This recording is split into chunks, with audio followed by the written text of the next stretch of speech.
जय हिंद, नमस्कार। Welcome back to Target Government Job YouTube channel.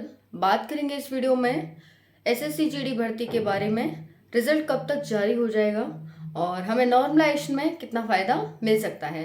तो साथियों, एंड तक बने रहिएगा। चैनल पर पहली बार आए हैं तो चैनल को सब्सक्राइब कर लेना।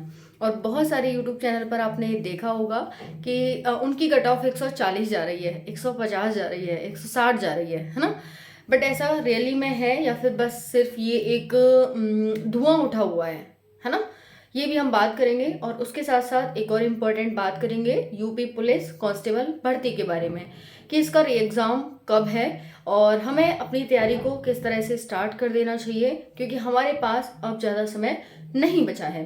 कंपटीशन की तो कमी नहीं है, कंपटीशन तो उतना ही है और वही है। बस हमें अपनी स्पीड को थोड़ा सा बढ़ाना होगा ताकि हमारा सिलेक्शन आ जाए इसीलिए, है ना। तो साथियों, एसएससी जीडी रिजल्ट अभी तक नहीं आया है। रिजल्ट कब तक जारी होगा। और एक और आपने देखा होगा सीआरपीएफ ट्रेड्समैन भर्ती, इसका भी रिजल्ट अभी तक जारी नहीं हुआ है।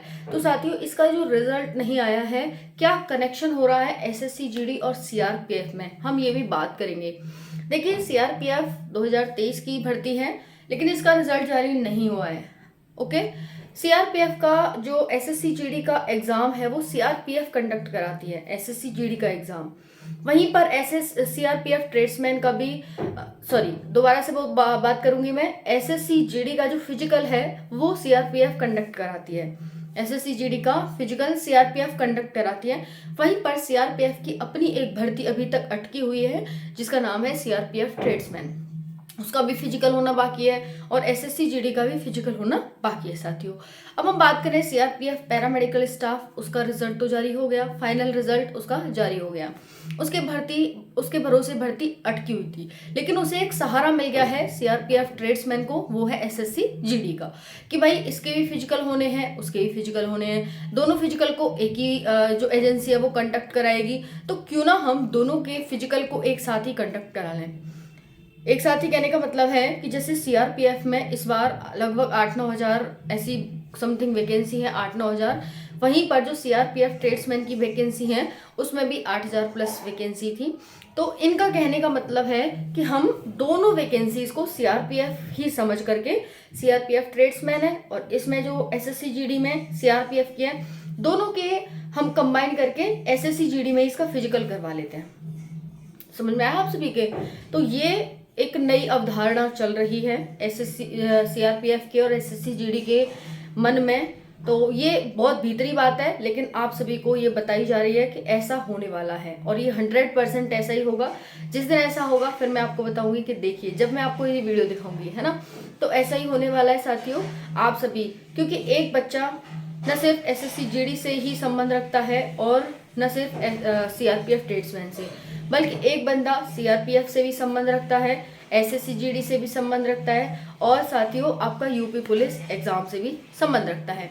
इसीलिए मुझे लगा क्यों ना मैं तीनों की जानकारी आपको एक ही साथ दे दूं और जो बच्चा है उसको एक साथ तीनों की जानकारी मिल जाए और इधर उधर ना भटकना पड़े। तो आपको अपडेटेड जानकारी और एकदम सही सटीक जानकारी चैनल पर दी जाती है। आप इस चैनल को सब्सक्राइब कर सकते हैं, अपने फ्रेंड्स में शेयर कर सकते हैं, क्योंकि आपकी जो ये शेयरिंग है मोटिवेशन मुझे देता है। आपका लाइक करना, आपका सब्सक्राइब करना, इसी को ध्यान में रख करके मैं आपके लिए नई वीडियो डेली लाती हूँ, इसी को ध्यान में रखकर, ठीक है। ये हो गया। दूसरा हम बात करें नॉर्मलाइजेशन। तो देखिए साथियों, नॉर्मलाइजेशन आपको मिलता है आपके कितने कम मार्क्स हुए हैं और कितने मार्क्स मतलब कितने कम मार्क्स नेगेटिव हुए हैं, यानी आपने कितने कम गलत किए हैं। और दूसरा आपको मिलता है कि आपकी शिफ्ट कितनी इजी या कितनी हार्ड आई थी। इजी शिफ्ट वाले को कोई नॉर्मलाइजेशन नहीं मिलता है, हार्ड शिफ्ट वाले को नॉर्मलाइजेशन मिलता है। और हार्ड शिफ्ट का पता इस आधार पर लगाया जाता है कि भाई उस शिफ्ट के जो औसतन नंबर है वो लगभग कितने आ रहे हैं, वहीं पर अदर शिफ्ट के जो नंबर हैं वो औसतन कितने आ रहे हैं। जैसे अदर शिफ्ट के जो नंबर हैं वो मान के चलो 120 बने और इस शिफ्ट के नंबर, दूसरी शिफ्ट के जो नंबर हैं उसके मान के चलो कि 100 पर ही अटक गए। इट मीन्स बच्चों को 20-20 मार्क्स का नॉर्मलाइजेशन देना बनता ही है।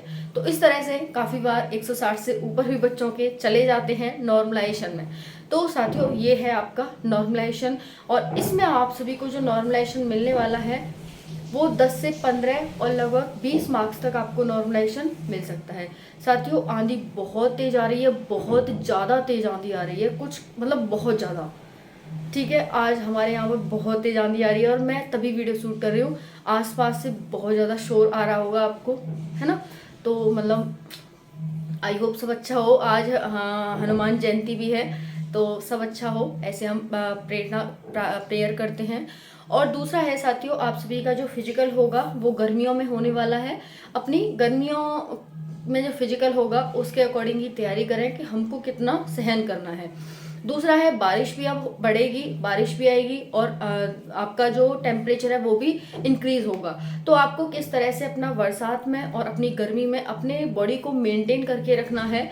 दूसरा है साथियों कि आप जैसे जैसे गर्मी आएगी और बरसात भी बढ़ेगी, तो बरसात में हो सकता है आप प्रैक्टिस के लिए जा रहे हैं, बारिश आ गई और आप प्रैक्टिस के लिए न जा पाए, है ना। तो इसीलिए अभी से आप अच्छे से अच्छी तैयारी अपनी कर लीजिए, ताकि आगे चल के अगर गर्मी या फिर बरसात की कोई समस्या भी बनेगी तो आपकी कम से कम अच्छी तैयारी रहेगी, है ना। आप कहीं पर भी जैसे एक्सरसाइज कर कर भी, घर में इधर उधर भाग कर भी अपनी तैयारी को मेंटेन कर सकते हैं। तो ये एक अच्छा है कि अभी आप ज़्यादा से ज़्यादा तैयारी कर लें, क्योंकि अभी इतना टेम्परेचर भी हाई नहीं है और आपके ऊपर इतना प्रेशर भी नहीं है। जब आपकी एग्ज़ाम की डेट आ जाएगी तो एक ये होता है कि भाई इस बार तो मुझे सिलेक्शन लेना है और इस बार सिलेक्शन नहीं हुआ तो मैं क्या करूँगा। यही सारी बातें हमारे माइंड को एकदम पागल कर देती हैं और सोच समझने की जो क्षमता है वो हमारी बिल्कुल ख़त्म हो जाती है।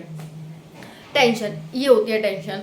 तो इस वजह से आप ज़्यादा से ज़्यादा अभी से अभी प्रैक्टिस करें और अभी अपनी जो तैयारी है उसे बहुत अच्छी कर लें, ताकि आगे चल के आपको इसको लेकर कोई भी परेशानी दिक्कत ना हो। ठीक है जी, ये आपको इन्फॉर्मेशन देनी थी। और बाकी रिजल्ट बहुत जल्दी आपका जारी होगा। आपका जो रिजल्ट है एसएससी जीडी का, वो साथियों आपका रिजल्ट जून में जारी हो जाएगा। हो सकता है लास्ट मई में भी आ जाए, मई में भी आपका रिजल्ट आ जाए 15 मई के बाद, और या फिर जून 15 मई तक आपका 15 जून तक आपका रिजल्ट आ जाए। यानी 15 मई से 15 जून के बीच आपका रिजल्ट कभी भी जारी हो सकता है। तो आप इसी को ध्यान में रखकर तैयारी कीजिए। अप्रैल जाने वाला है, अप्रैल में कुछ भी नहीं बचा है, तो आपके पास सिर्फ और सिर्फ मई है। मई में आप देखो कब तक तैयारी कर पाओगे। कभी भी आपको मई से जून में डेट जारी हो सकती है, रिजल्ट आ सकता है मई में। आपको होपफुली लास्ट मई तक रिजल्ट देखने को मिल जाएगा और आपकी फिजिकल की डेट भी आपको देखने को मिल जाएगी। और सीआरपीएफ का भी इसमें साथ होगा, ट्रेड्समैन वाले का।